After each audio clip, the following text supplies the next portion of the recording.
Good evening, everyone. Welcome to Health Australia Party. I'm Molly. Tonight, I'm talking to Dr. Peter Eng. Dr. Eng is a medical practitioner with over 55 years of experience, and he specialises in integrative and complementary medicine and integrative oncology. He's a fellow of the Australian College of Nutritional and Environmental Medicine and an ex-board member of ACNEM. Dr. Eng has received the Australian Centennial Medal for his contribution to Australian society.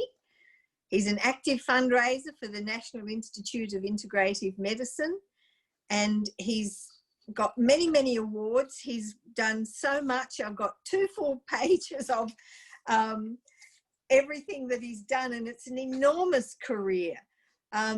Dr. Eng operates from his surgery based in Middle Park, with a vision for his patients to improve their health and well-being via the practice of integrative medicine, backed by the latest in global clinical studies using trusted, safe and proven vitamin, herbal and supplement support.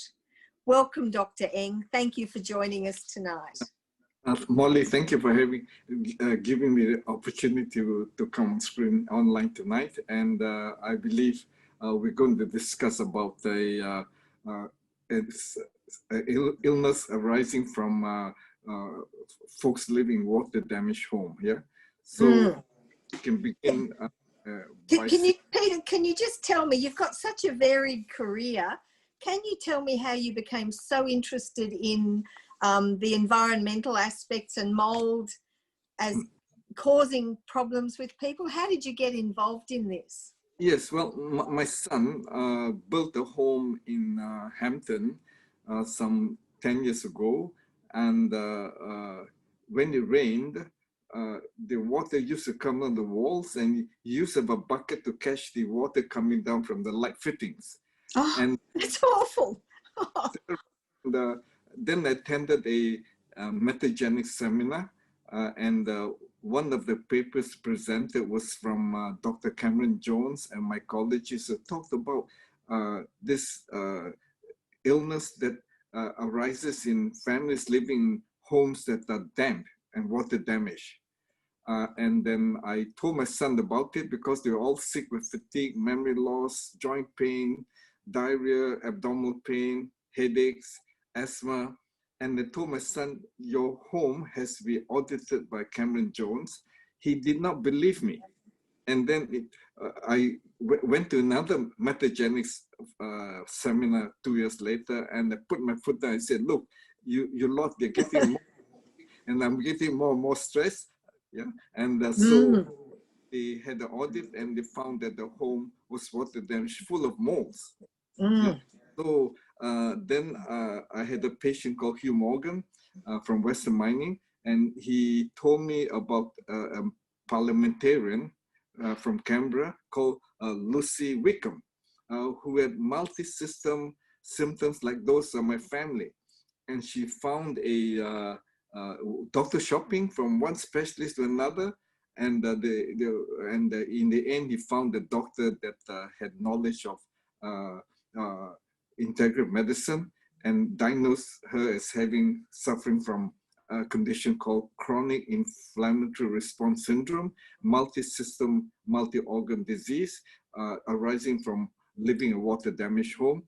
And so she initiated this parliament inquiry that was released by the Commonwealth government a year and a half ago, in which the report came out that 1 in 2 homes are water damaged, and a lot of patients who live in such homes had a multi-system, multi-symptom disease. Yeah, so I have been using that as an opening line to encourage my patients to think about this disorder. Now, this disease is not well known.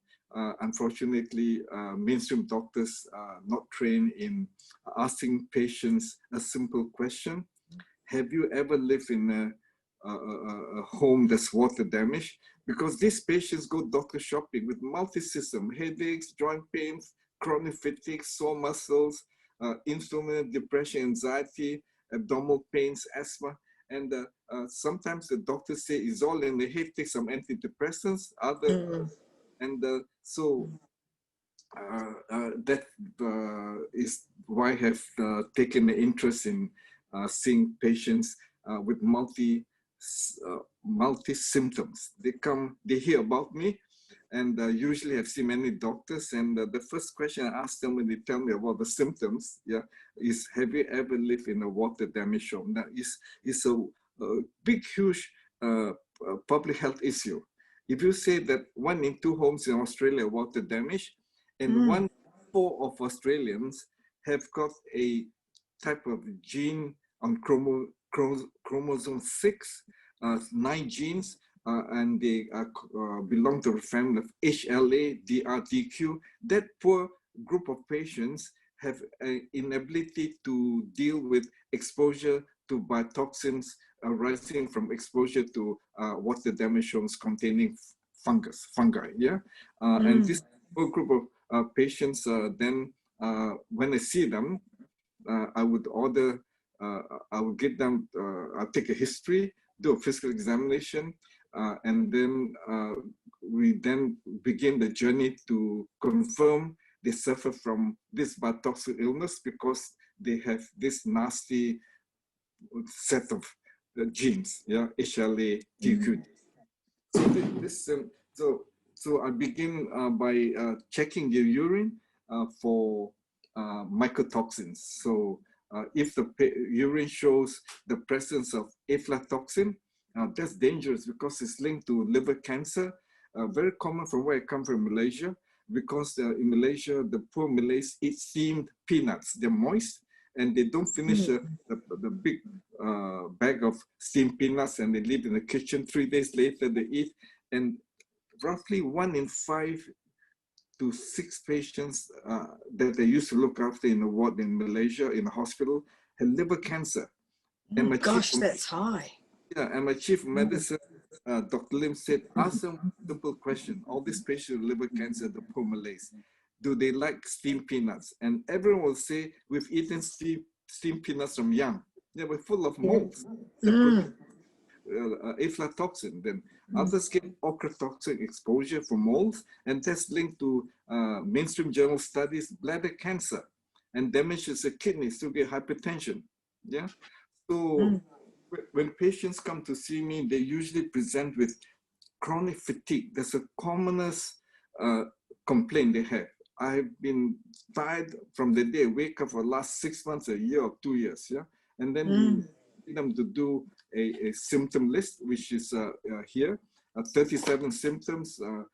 There's the most frequent symptoms still seen in patients suffering from chronic inflammatory response syndrome from living in water damaged homes. A lot of patients are not aware that the homes are water damaged. All they need is a small little hole in the roof, and the water with heavy rain over 2 years, heavy rain comes onto the ceiling insulation. It gets moist, molds grow on them. They let go of spores which come down the space and light fittings, and you breathe them. So my family, they were very sick. My son, in fact, used to be head of planning Swiss with a team of 11. And suddenly he could not remember what his CEO had said to him the previous day, or instructions given to him. So it's a frightening illness, and then when they go shopping, when the patients like this go to see one specialist for headaches, for example, I see a neurologist, but they got all the other symptoms, they're just giving headache pills. Others are saying your neurotic is all in the head. So it's frightening. It is very frightening, and could be part of dementia as well, Peter, do you think?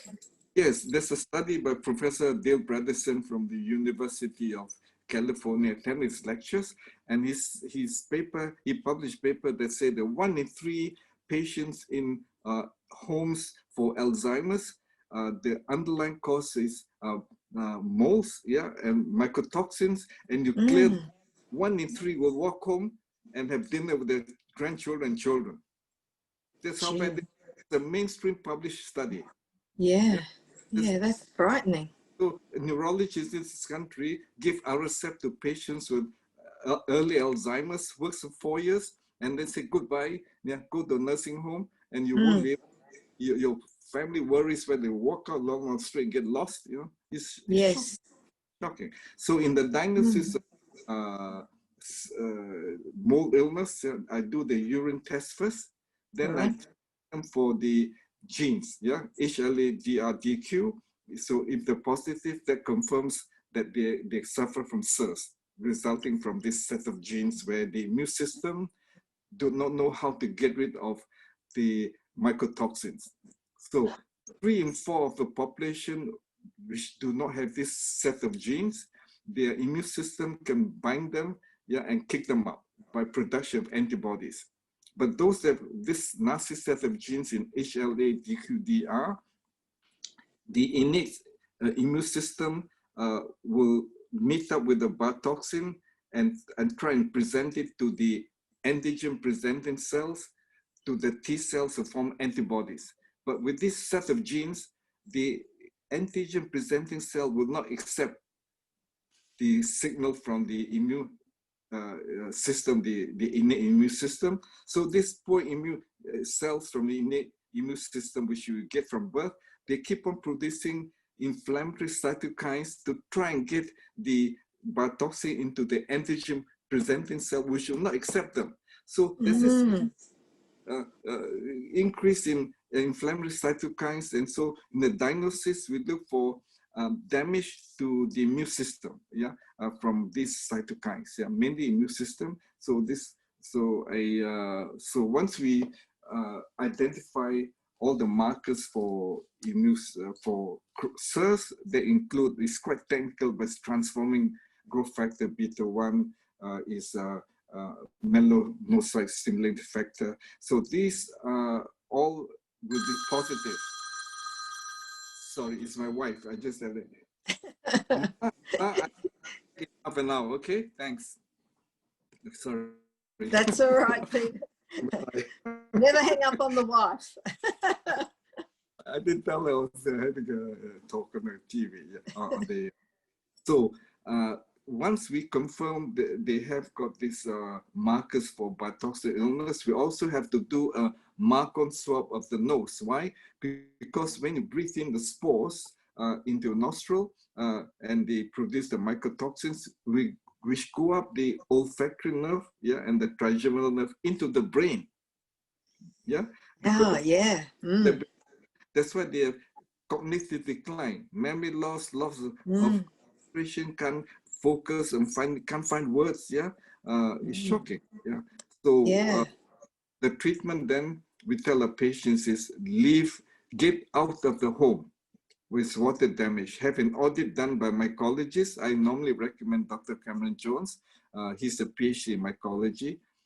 Secondly, once he finds which part of the home is water damaged, then you have a scope of works to remediate the water damaged home. So the scope of work must be done separately from the remediated. So there's no conflict of interest. Then he fixes up all the leaks in the roof or the base. And then once it's done, then I tell him, I will now clear the molds out of you. So give them colloidal silver to kill the molds and the Marcon. Marcon stands for multiple antibiotic resistant coagulase negative Staphylococcus aureus. Is a nasty bug that antibiotics will not kill because the molds form a biofilm to protect the staph. So no matter what antibiotics you use, it can't get through. Got to spray colloidal silver containing gentamicin, and that will clear them within a month. 2 spray into nostril 3 times a day. Then I tell my patients to take a binder. The binder is called cholestyramine, which cardiologists will use when the patient has got such a high cholesterol level that the Lipitor they prescribe or the statin they prescribe will not lower them. It binds the lipids, but it also binds mycotoxins. So now, produced by molds are stored in bile, B-I-L-E, produced by your liver cells and stored in the gallbladder. So I tell my patient, take your binder cholestyramine half an hour before you eat, because it gives time for the cholestyramine to go down the esophagus, the stomach, in the duodenum. And when you eat, the gallbladder contracts and squeezes the bile in the common bile duct into the duodenum, and there your binders will catch them and then bog them up. That's how we clear. Within 2 months, normally, provided the home is free of molds, yeah, that the binders are, and you become a new person. Yeah, would you get your life back, wouldn't you?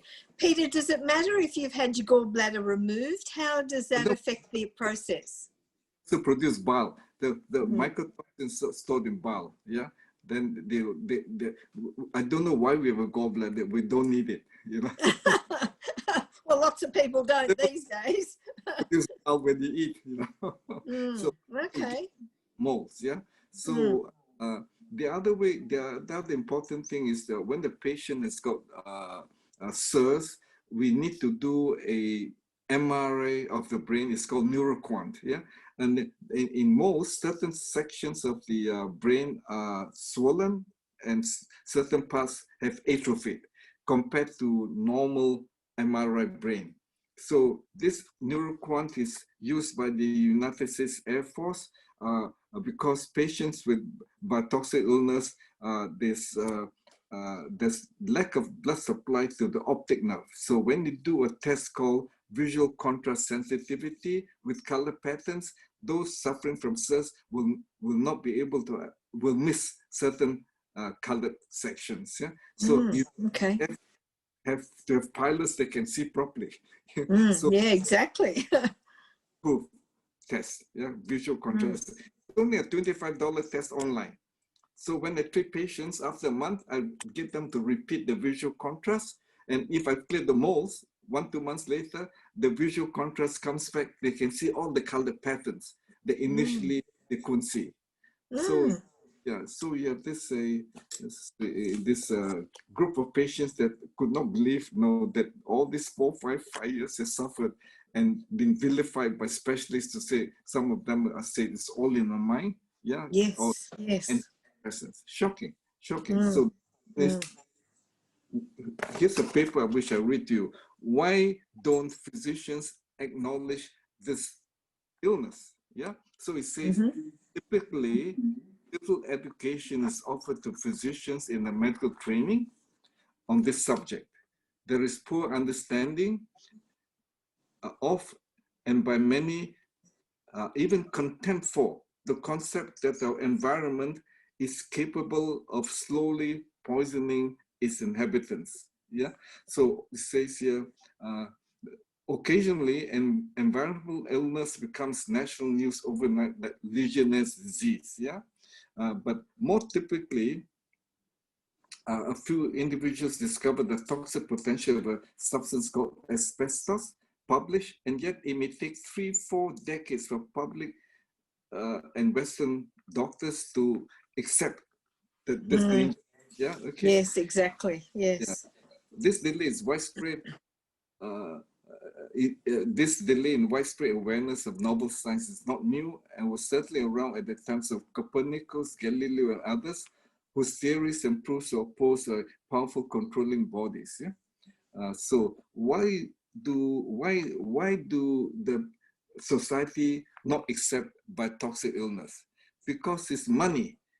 Yeah. So the company do not know about this illness because it is chronic. Yeah, and they got to pay out money, insurance payments to sick patients, or the big business has to repair the water damaged commercial building. Yeah, so it's money. So they employ marketing tools similar to what the tobacco industry used to do. The tobacco industry knew in their own studies that smoking can cause lung cancer. Yet for 20, 30, 40 years, they came out denying it. Yeah, until it took them that long. Yeah, so similarly, the insurance companies, they use misinformation, yeah, to doubt that you can inhale something and not get and get ill. So it's just a scandal. It is scandalous, yes. So in the United States, there are lots of doctors, and in Australia, some doctors that do the course by Dr. Schumacher, who's the doctor who actually discovered that biotoxin can cause serious illnesses. Yeah, and if you pass the Schumacher's certified course, then you're trained to treat patients suffering from SIRS. Yeah. So if there are any questions anyone likes to ask, just maybe speak to you, and I'll try. Yeah, I've got a few questions coming through. So, well, let's have a look. Rebecca has asked about children. Have you treated children, and what were the children's symptoms and the recovery rate? Yeah, so my own granddaughter, yeah, I've got 3 granddaughters, and Libby, because with SIRS, there's autoimmune disease, very common. So my granddaughter Libby has got vitiligo, with white patches, yeah, and they've just moved because the builder paid my son $2.5 million because VCAT here is due, and they paid my son 2.5. So they moved to a new home. So I told my son, I'm going to start treating Libby now that she's in a mold-free home. Yeah, yes. They live in Docklands, also in molds. You won't believe it. I bought an apartment for them to get out of their water damaged home. When they move in, within a month we found molds. I couldn't believe it. Yeah. So they've moved her into a new home. So hopefully I'll start treating them next week. Yeah, and she was, in the meantime. And how old is she, Peter? How old is your granddaughter? 10 years old. 10. Okay. All right. But they were sick from age 5. Libby sick from age 5. Yeah, shocking. Yeah, and so did she have any other symptoms, like any emotional stuff, or? Yeah, attention deficit, hyperactive activity, fatigue. Yeah, wouldn't eat. Yeah, it's shocking. Yeah, my first granddaughter has got asthma, fatigue. Yeah, sometimes memory loss, joint pain. Second one has got insomnia, fatigue, joint pains. So, but they'll be fine once I start treating them because they're now in a home. That's mold-free, yeah. And it's quite a quick response, isn't it? A couple of months, that's... 2 months, 2 months. Yeah, that's amazing, because I know people can be ill for years, literally years, doctor shopping, as you call it, looking for an answer, yeah. Eva said, is a contrast dye that's used for the MRI, is the MRI done with a contrast dye? Yes, they give a dye called gadolinium, which of course, if you have too many, it'll affect your brain cells. Right. Okay. So not too many, yeah. Well, not too many, yeah. But if patients don't want to have it done, that's fine, because some clinical history, and presentation, you can actually say, from the urine test and from the biomarkers for mold illness, that the patient is having cognitive decline, or epilepsy, or unable to focus. All this, we call it the brain on fire, is neuroinflammation. 1 in 2 patients exposed to molds with the genes that the nasty genes have got the brain problems, depression, anxiety. What about suicide, Peter? Do you think it would be indicated? Suicide. My son was suicidal. Sorry? Yeah, my son. Yeah, was suicidal. Oh The gosh. thing that kept me committing suicide was the children. But he lost his job as head of planning supply chain in Swiss. He was paid $300,000, and suddenly he couldn't remember what the CEO told him yesterday. But because he did a lot of good work, they say, take a year off, we'll pay you, just turn up 3 times a day. They're very good. Get your house fixed up, yeah, and get your, yeah. So. Oh, that's very kind. Yeah. But yeah, we've suffered. Peter, here's another one. Karen asks, does a dehumidifier work at all? Are you taking the moisture out of the air? Would that do anything positive? Yeah. Oh, so humidity, we try to limit to 30 to 50%. Yeah. Okay. The molds will start to grow. So there's no harm doing a humidifier, but more importantly, you should get a HEPA filter. The filter out molds. Yeah. Okay, yeah. So a dehumidifier you can buy to take the moisture out of the air. That would be a benefit? Yeah. Yeah. Yeah. Okay. All right. It doesn't damp. It doesn't get rid of molds. Yeah. Yeah. Yeah. Just gets the moisture out. Yeah. Suzanne asks, have you got a protocol to follow that she could take to the doctor? She has many health issues due to toxic black mold poisoning. She lives on the Sunshine Coast. Yes, definitely. On the Sunshine Coast, you go and see Dr. Sandip Gupta, the mold expert of Australia. Oh, okay. On the Gold Coast. The show marker, the Sunshine Coast. Okay, awesome. Dr. Sandip Gupta, SANDEEP, Sandip Gupta, GUPTA, Gupta. Awesome. Yeah. Okay. He's my family. I can't. So when my kids was, I flew him down on the Sunday, paid him $5,000. I can't treat my family, and said, "Look, prepare me a treatment plan." And so we have got he's our family doctor in terms of my grandchildren, my son. I can't treat.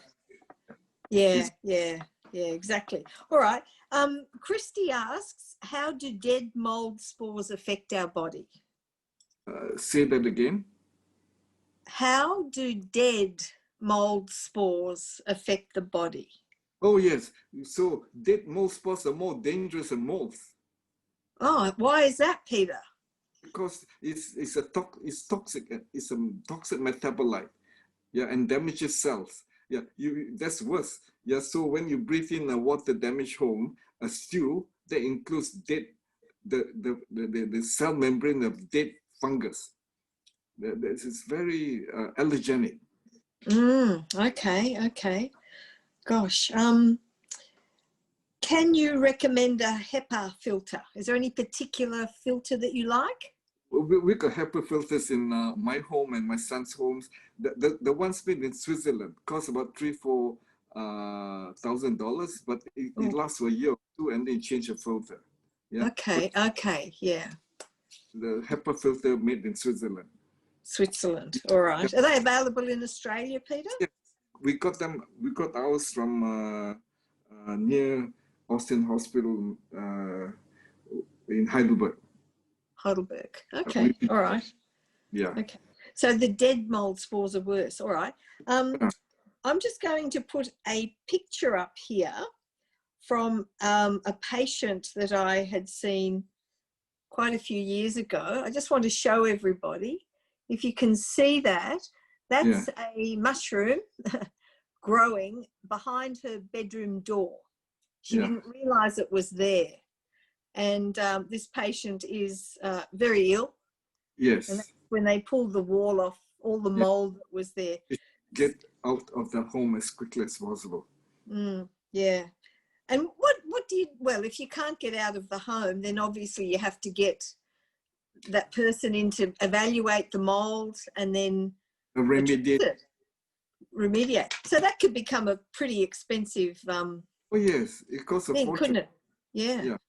So you're looking at tens of thousands of dollars. Yeah. And after remediation, you need to have the home retested. Okay, to make sure it's all gone. Yeah.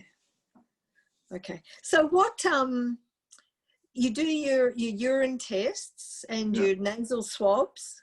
We do blood tests for bloods, markers for damage to cells in the body and to the immune system. So they include tumor, it includes transforming growth factor, beta-1, it includes ADH, it includes the MMP9, but all these markers will tell you if leaky gut, yeah, then the MMP is raised. So it's up to if the transforming growth factor 1 got risk of autoimmune disease. Yeah, autoimmune disease is Hashimoto's disease of thyroid gland, yeah, lupus, celiac disease, yeah, Sjogren's disease, vitiligo, shocking, yeah. So I mean, it's almost everything wrong basically can have a link, a definite link to mold.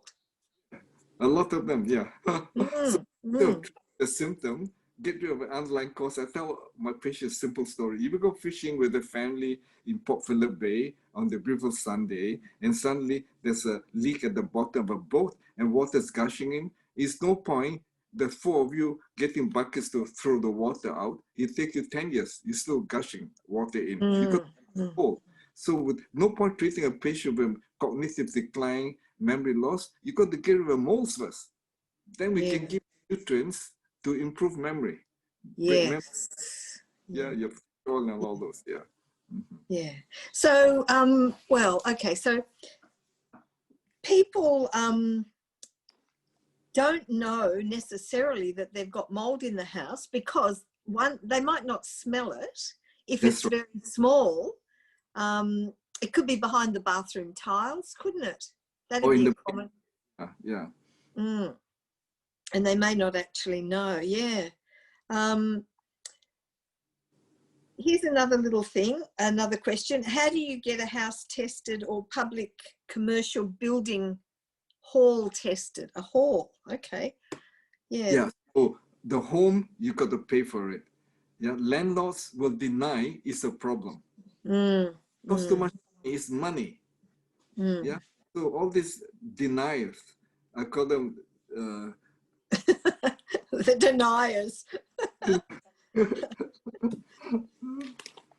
Yeah, it's shocking. It's funny. It is shocking. It is actually.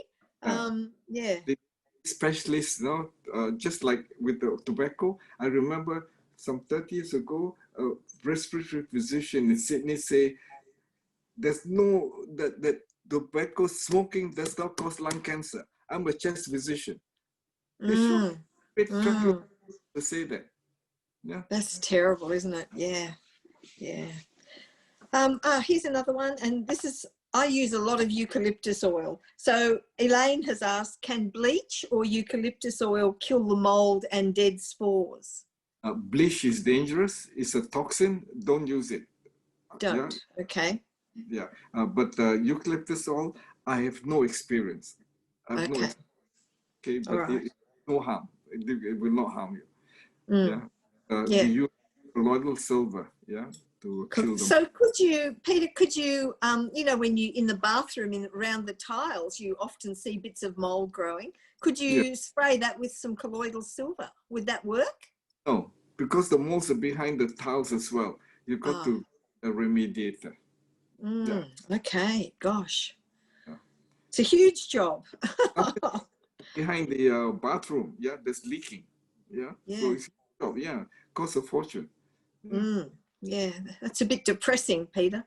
I spent $200,000 trying to remediate the house, trying to get the new roof and all. And in the end, as we put the case to the builder, when you do VCAT, you got to pay for all this and reimburse us, and we're going to keep on. And in the end, they paid us out. They bought back the house. It's a public company. Right. Okay. Yeah. And okay. So, have you got the colloidal silver? Can you show us how you use your colloidal silver? Yeah. So that's made by. Do you ever recommend ingesting it, Peter, or is it just the nasal spray? So you just open and spray in the nostril. Now, patients tend to point upwards, but the nostril goes backwards. Okay. Okay. of the nose, he's squatting towards the back of the nose, parallel to the roof of the mouth. Ah, okay, excellent. Yep, yep. That way. Not up, across.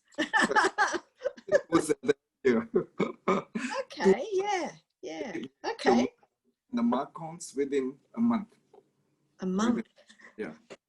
So if someone, say they presented with really chronic sinusitis, for instance, could they, without doing all the tests, would it be helpful that they just use that colloidal silver nasal spray anyway, or?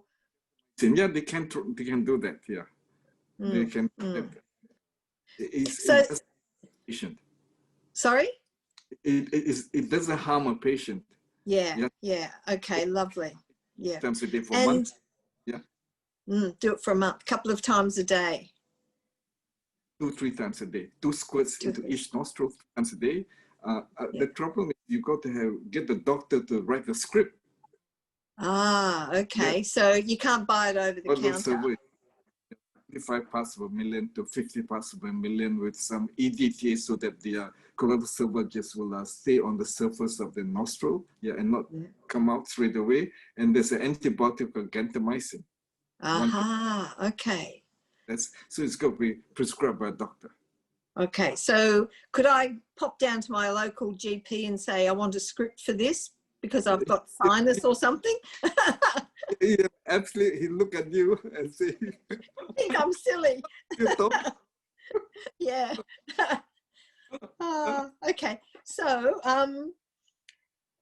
so it's not a particular brand of colloidal silver. It's a prescription with gentamicin in it. Compounding chemists can do it. Any compounding chemist. Okay. Your compoundings. Yeah. And cholesterol is also compounded by chemists that compounding chemists. Yeah. Yeah, we've got a few of them here in Sydney. Kelly asks, is there a die-off effect from misting the colloidal silver? Do you get any die-off effects? You know how sometimes people go on like a candida diet or take antifungal herbs and they feel horrible for a while? Look, for most, we recommend a ketogenic diet. Okay, ketogenic. Yeah, amylose-free. That's what Schumacher's diet is about for patients suffering from SIRS. That's the one he recommends. Keto. Okay, good to know. Thank you. Yeah. So think Mediterranean, lots of organic salads and vegetables and fishes. Yeah, not tuna, too much mercury, but fish. Lots of virgin olive oil and walnuts. Yeah, if you're hungry, take walnuts. Don't have a biscuit or a cake. All the nice things, Peter. You take the fun out of life. Walnuts. Okay, great. Ketogenic diet. Oh, is that your walnuts? Good for the brain. Yeah. Now, Kathy has asked, does the colloidal silver nose spray interact with heart medications? No. No. Okay. All right. Okay.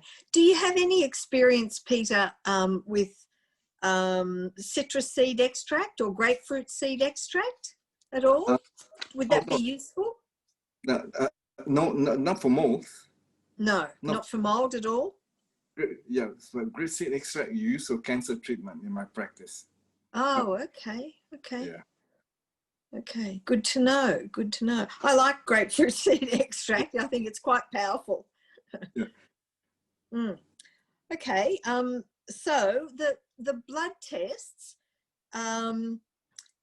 we need to find a special doctor who's trained with Dr. Schumacher. Yeah. Yes. And where would we find these doctors, these GPs? So you might have to Google doctors practicing integrative medicine with the interest in toxic illness, certified, having passed the exam and certified by Dr. Schumacher as someone trained in his treatment protocols. Okay. All right, all right. And once they do that, then they can get all the blood tests. They'll Yes. know what you're talking about. Yeah. So And are these blood tests expensive, Peter?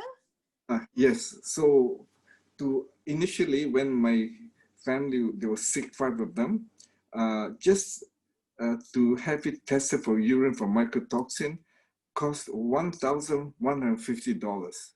Ouch. So finally reduce it to $770 per urine test, yeah, for mold, mycotoxin in the urine. Yeah, then the Gosh. yeah. So I can, the costs are expensive. You're running into thousands of dollars to have it confirmed. Yeah, so some doctors will say, well, you can't afford to have this test, but clinically I've got enough experience to say you got SIRS. Yeah, Yes, so yes. house, or your house is certified mold free, you can take cholestyramine, yeah, and you can take colloidal silver. Yeah, yeah. It's a challenge. And some patients miraculously come by and say, I've had this for a month. Look at me. I've got no more fatigue. I can think this happened. You don't need no testing. Yeah. Okay, okay. So you can take these things and they won't hurt you. No, it won't hurt you. Yeah. It's not all. It just binds anything. Right. Mycotoxins, yeah, yeah. Yeah, yeah, yeah. Oh, I think everybody probably needs something like that, because I think we live in a very mouldy environment, really. And I don't know what Melbourne's like, but Sydney's very humid and yeah, awful. Yeah.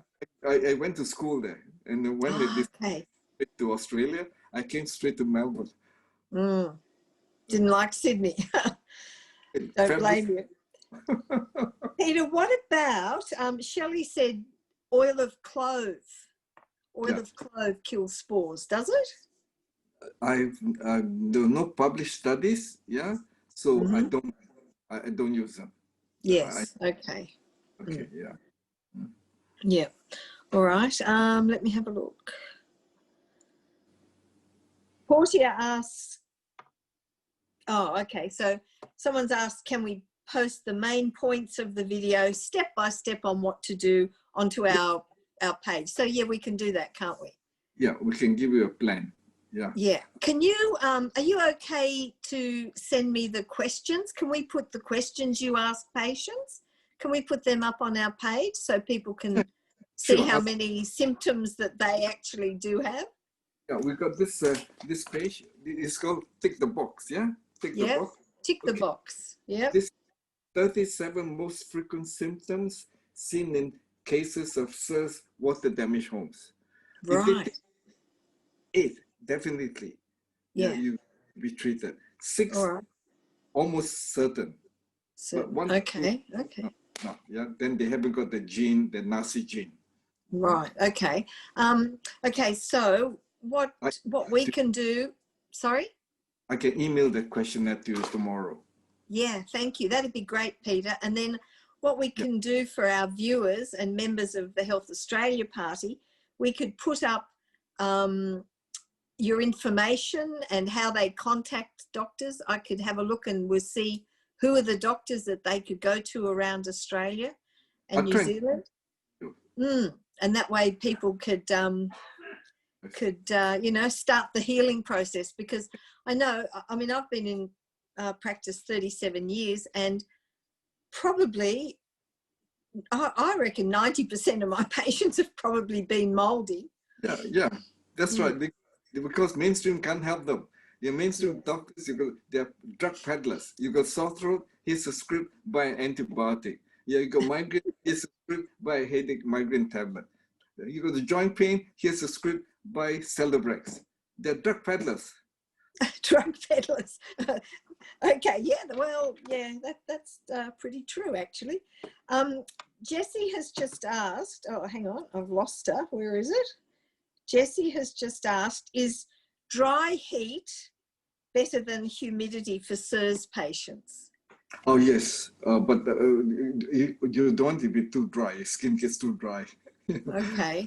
So your humidity should be maybe not exceeding 50%, yeah, 30 to 50%. So you think it's a humidity meter, yeah, and if it's very moist, the moisture, yeah, is more than 50%, there's something wrong. Yeah. Right. Okay. For example, double brick walls, sometimes they don't have this little square thing that lets air in and out. Yeah. What's Yeah. it? Vent or something. A vent. Yeah. Yeah. Vent. Yeah. Okay. So, and I know I bought a little meter, $25 it was, from JCar, and Yeah. it tells me how much humidity is in my room. Yes. And yeah, and I like it. So if you've got too much humidity, could you put a fan on or a heater on, depending whether it's summer or winter? Would that change the level of moisture in the air, Peter?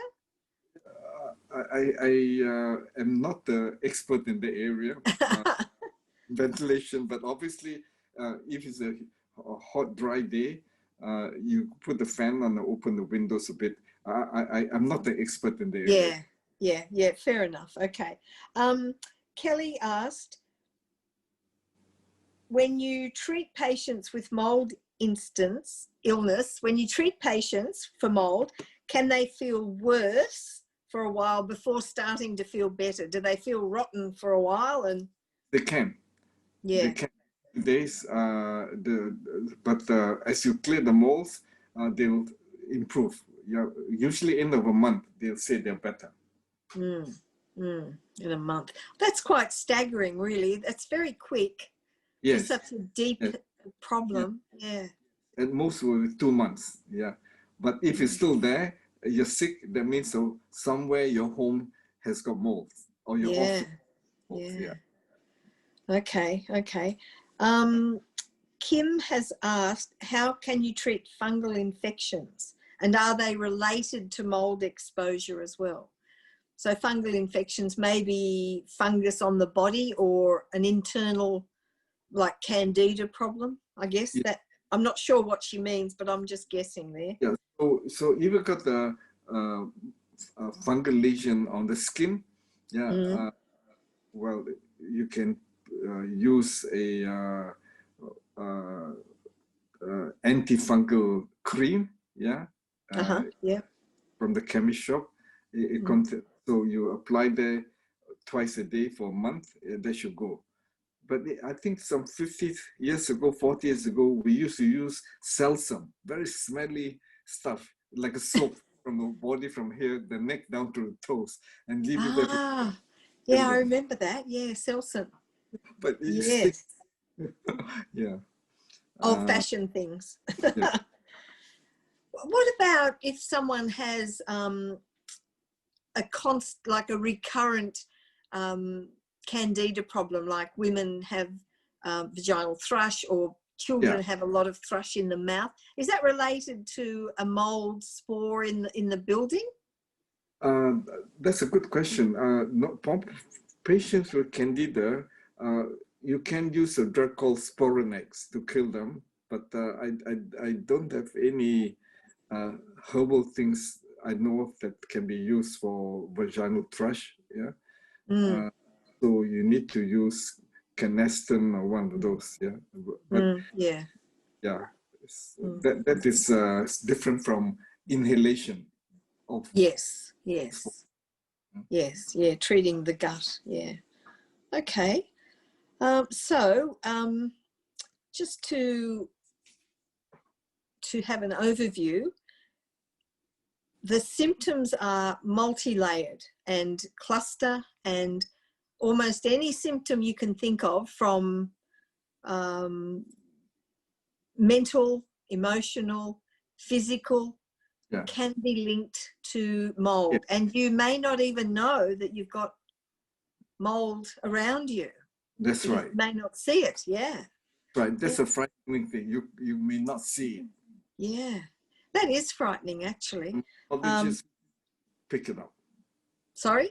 The mycologists come to your home, and they go to the ceiling, they go behind fridges, they go everywhere in the house, and they test for molds. So they can test for, say, for dust, for DNA testing for molds. Yeah, it's a PCR testing for molds. Yeah, so you can the dust, and if the molds amongst the dust, the test will pick it up. It's a PCR. PCR. Yes, okay. All right. Young Bright told me, if you've got skin fungal lesions, Whitfield's ointment used to be used a long time to kill the moles on the skin instead of using an antifungal cream. Yeah, okay. So another good golden oldie remedy. We're showing our age, Peter. Okay, so the first step is your questionnaire, symptoms, Yes. see how many you've got. Yeah. And I mean, I think probably things like the urine tests and that would be out of a lot of people's range of being able to afford it, particularly these days anyway. Yeah. So they could find one of these doctors and Yes. take the medications, the nasal spray, Yes. and see how they go, because they can't get hurt by it. Provided the home is mold-free. Yeah, yeah. So you've got to check that out. That's got to be checked if you've got all those symptoms. That's it. All right. Okay. Okay. So thank you. You'll send me all that stuff all the papers we can put on our page.